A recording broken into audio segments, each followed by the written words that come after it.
તો અંગ્રેજોએ ભારતમાંથી આટલી બધી સંપત્તિ ભેગી કરી કઈ રીતે? અને એમની એવી તો કઈ નીતિઓ હતી જેના લીધે ખેડૂતો અને આદિવાસીઓને બળવો કરવો પડ્યો? ચાલો આજે આપણે બ્રિટિશ શાસનની આર્થિક અસરો અને એના કારણે થયેલા સંઘર્ષની આખી કહાણીને ઊંડાણપૂર્વક સમજીએ. અને આ સવાલ માત્ર ઇતિહાસનો નથી, પણ એ સમજવાનો છે કે કેવી રીતે આર્થિક નીતિઓ આખા દેશનું ભવિષ્ય બદલી શકે છે. આ જ એ મૂળભૂત પ્રશ્ન છે જેની આપણે આજે ચર્ચા કરીશું. તો ચાલો શરૂઆત કરીએ એ પદ્ધતિઓથી જે બ્રિટિશ શાસનનો આર્થિક પાયો હતી. આ સમજવું એટલા માટે જરૂરી છે કારણ કે આ જ બધી સમસ્યાઓનું મૂળ હતું. આ કોઈ સામાન્ય ટેક્સ નહોતા, સમજી ગયા? આ તો એક એવી સિસ્ટમ હતી જેનો એક જ હેતુ હતો: ભારતની સંપત્તિને ચૂસીને સીધી ઇંગ્લેન્ડ પહોંચાડવી. તો આ માટે એમણે 3 મુખ્ય પદ્ધતિઓ બનાવી જેણે ભારતના ખેડૂતોનું જીવન આમ સમજો કે ઉપર નીચે કરી નાખ્યું. ચાલો આ 3 યોજનાઓને નજીકથી જોઈએ. સૌથી પહેલાં આવી કાયમી જમાબંધી. એમાં શું કર્યું? જમીનદારોને જમીનના માલિક બનાવી દીધા. પછી આવી રૈયતવારી પદ્ધતિ, જેમાં ખેડૂત સાથે સીધો વ્યવહાર થતો. અને છેલ્લે મહાલવારી પદ્ધતિ, એમાં તો આખું ગામ જ એક યુનિટ ગણાતું. આ બધી પદ્ધતિઓની ખેડૂતો પર અલગ અલગ પણ બહુ ગંભીર અસર પડી. હવે આટલા બધા નામ અને સાલ યાદ રાખવા થોડા અઘરા લાગે, ખરું ને? પણ ચિંતા ન કરો, એના માટે એકદમ સરળ શોર્ટકટ છે. કોકા 93 એટલે કોર્નવોલિસ કાયમી 1793, મુરાઈ 20 એટલે મુનરો રૈયતવારી 1820 અને મેમ 22 એટલે મેકેન્ઝી મહાલવારી 1822. બસ આટલું યાદ રાખો એટલે બધું સરળતાથી યાદ રહી જશે. તો જેવી આ મહેસૂલ સિસ્ટમ ગોઠવાઈ ગઈ, એની સીધી અસર આપણી ખેતી પર પડી. ભારત જાણે બ્રિટનના કારખાનાઓ માટે કાચો માલ બનાવતી એક મોટી ફેક્ટરી બની ગયું.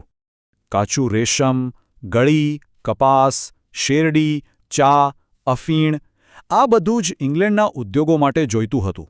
અને આનો મતલબ શું થયો?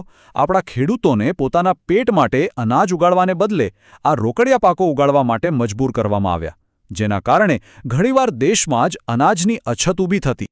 ખાસ કરીને ઘડીની વાત કરીએ તો એ તો એમના કાપડ ઉદ્યોગ માટે સોના જેવી હતી. હવે એને ઉગાડવાની 2 રીત હતી.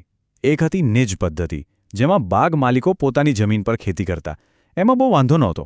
પણ ખરી સમસ્યા હતી રૈયતી પદ્ધતિમાં. આમાં ખેડૂતોને પોતાની જમીન પર ગળી ઉગાડવા માટે દબાણ કરાતું અને એમાં એમનું જબરદસ્ત શોષણ થતું. પણ આ બધા આર્થિક ફેરફારોની સૌથી ગંભીર અસર કોના પર પડી? એ સમુદાયો પર જે સદીઓથી જંગલોમાં રહેતા હતા, આપણા આદિવાસી સમુદાયો પર. એમની આખી જીવનશૈલી પર આ એક પ્રકારનો હુમલો જ હતો. જુઓ, આદિવાસીઓનું જીવન જંગલ સાથે જ વણાયેલું હતું. શિકાર કરવો, જંગલની પેદાશો ભેગી કરવી અને ખાસ કરીને ઝૂમ ખેતી, આ એમની જિંદગીનો આધાર હતો. આ એક એવી રીત હતી જેમાં જમીનને નુકસાન પહોંચાડ્યા વગર ખેતી થતી. પણ અંગ્રેજો આવ્યા અને એમણે જંગલો પર પોતાનો હક જમાવવા માટે નવા કાયદા બનાવ્યા. અને આ કાયદાઓએ શું કર્યું? આદિવાસીઓની પરંપરાગત પદ્ધતિઓને જ ગુનો બનાવી દીધી. હવે વિચારો, જે એમની જીવનશૈલી હતી એ જ ગેરકાયદેસર થઈ ગઈ. આના કારણે જ જબરજસ્ત વિદ્રોહ ફાટી નીકળ્યો. અને આ કોઈ 1-2 ઘટના નહોતી. આ તો લગભગ 100 વર્ષ સુધી ચાલતી પ્રતિકારની ગાથા છે. 1831ના કોલ બળવાથી લઈને 1940ના વારલી બળવા સુધી. આને યાદ રાખવા માટે પણ એક શોર્ટકટ છે: કોસંબાવા. કોલ, સંથાલ, બસ્તર અને વારલી.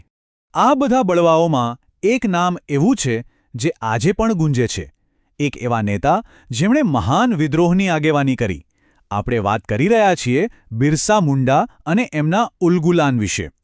બિરસા મુંડાનો પ્રભાવ એટલો બધો હતો કે લોકો એમને ખાલી નેતા નહોતા માનતા, એમને તો ભગવાનનો દરજ્જો આપ્યો હતો. એમને એક ખાસ નામથી બોલાવતા: ધરતી આબા, એટલે કે પૃથ્વીના પિતા. 1895માં એમણે જે આંદોલન શરૂ કર્યું એનું નામ હતું ઉલગુલાન, જેનો મતલબ થાય છે મહાન વિદ્રોહ. અને આ કોઈ નાનો મોટો વિરોધ નહોતો. આ તો સંપૂર્ણ સામાજિક અને રાજકીય પરિવર્તન લાવવા માટેનું એક શક્તિશાળી આંદોલન હતું. પણ સવાલ એ છે કે આ ઉલગુલાન કોની સામે હતું? એ હતું દીકુઓ વિરુદ્ધ. હવે દીકુ એટલે બહારના લોકો, અંગ્રેજો, જમીનદારો, શાહુકારો, ટૂંકમાં એ દરેક વ્યક્તિ જેને મુંડા સમુદાયે પોતાની જમીન, સંસ્કૃતિ અને અસ્તિત્વ માટે ખતરો માનતો હતો. અને સૌથી ચોંકાવનારી વાત, બિરસા મુંડાનું જીવન માત્ર 25 વર્ષનું હતું. આટલી નાની ઉંમરમાં એમણે આટલું મોટું આંદોલન ઊભું કર્યું, પણ દુઃખની વાત એ છે કે 1900માં જેલમાં જ એમનું અવસાન થયું. તો આ આખી કહાણીનો સાર શું છે? કદાચ આ એક વાક્યમાં બધું જ આવી જાય છે. હા, બ્રિટિશ શાસન અન્યાયની કહાણી હતી, પણ એ જ શોષણમાંથી ભારતના બહાદુર ક્રાંતિકારી આંદોલનોનો જન્મ પણ થયો. અને અંતે આખી ચર્ચા આપણને એક ખૂબ જ ઊંડા સવાલ પાસે લાવીને મૂકી દે છે. જ્યારે કોઈ દેશના ઇતિહાસમાં આટલું મોટું આર્થિક શોષણ થયું હોય, તો એની અસર, એની છાપ આવનારી પેઢીઓની ઓળખ પર કેવી રીતે પડતી હશે? આ એક એવો સવાલ છે જેના પર આપણે સૌએ વિચારવું જોઈએ.